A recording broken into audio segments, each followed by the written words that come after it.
Šiandien svarbiausios naujienos atkeliauja iš Ukrainos. Čia dronų lenktynės įgavo įspūdingą tempą, ką liudija efektyvios Ukrainos kovos su dronais priemonės ir naujausias Rusijos žingsnis – reaktyvinių Gerand dronų įvedimas, siekiant jas neutralizuoti. Tačiau šie naujieji itin greiti Rusijos dronai negali pralenkti Ukrainos inovacijų greičio. Per pastaruosius 1 metus Rusija stengiasi padaryti savo Gerand dronus sunkiau numušamus, nes Ukraina išmoko juos sistemingai naikinti. Dėl to Rusija pradėjo montuoti oras raketas ant Gerand dronų, reaguodama į ankstesnę Ukrainos sėkmę, kai šie naudojo sraigtasparnius ir propelerinius lėktuvus dronų medžiokliai. Šie lėtai skrendantys orlaiviai, ginkluoti kulkosvaidžiais, buvo veiksmingi, nes Gerand dronai yra nuspėjami ir palyginti lėti. Nors šios oras raketos buvo sukurtos kitokiems oro mūšiams, sumontuotos ant dronų jos yra pakankamai greitos, kad keltų grėsmę orlaiviams, kurie turi priartėti perėmimo metu.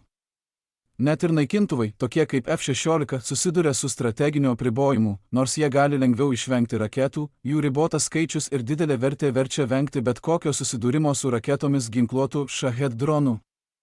Dėl to Ukraina pradėjo stipriai remtis perėmimo dronais, kurie dabar tapo pagrindinė jos oro gynybos sistemos dalimi. Ukrainos įgulos ištobulino taktiką ir koordinaciją, išplėsdamos šių perėmėjų naudojimą dideliu mastu ir itin efektyviai. Vyriausiasis vadas Sirskis pranešė, kad perėmimo dronai sudarė daugiau nei 70% visų numuštų bepiločių orlaivių virš Kijevo ir aplinkinių teritorijų vasarį, sunaikinus daugiau nei 1500 rusiškų dronų. Ši auganti sėkmė paskatino Ukrainą plėsti mokymų programas ir eksperimentuoti su naujais modeliais.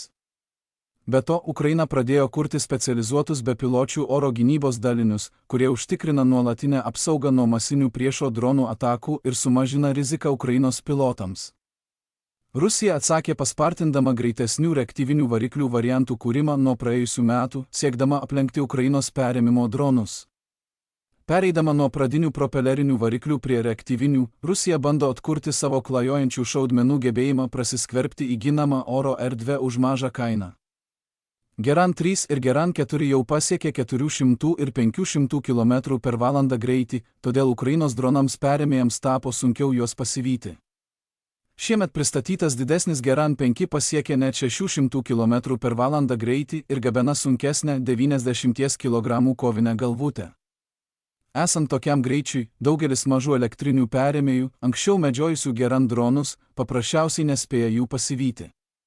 Be to, naujesni Gerand modeliai vis dažniau paleidžiami nuo Su-25 lėktuvų, kurie jau iškart suteikia dronui greitį ir aukštį vos tik jį paleidus.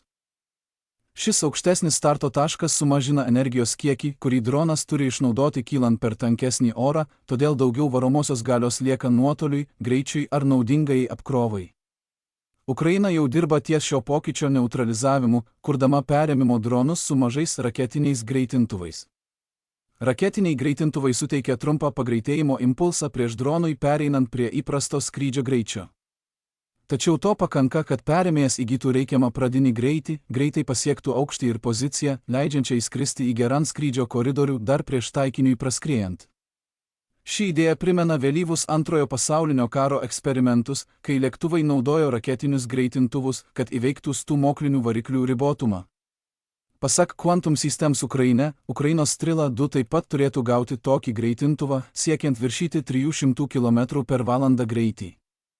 Šis pradinis pagreitis suteiks perėmimo dronams gerą galimybę susidurti su naujausiais Gerand variantais, kurių didesnis greitis kitaip sumažintų perėmimo langą iki vos kelių sekundžių. Taip Ukraina gali išlaikyti bepiločių orlaivių pagrindų veikiančios oro gynybos pranašumus, nesiremdama rizikingesniais orlaivių perėmimais.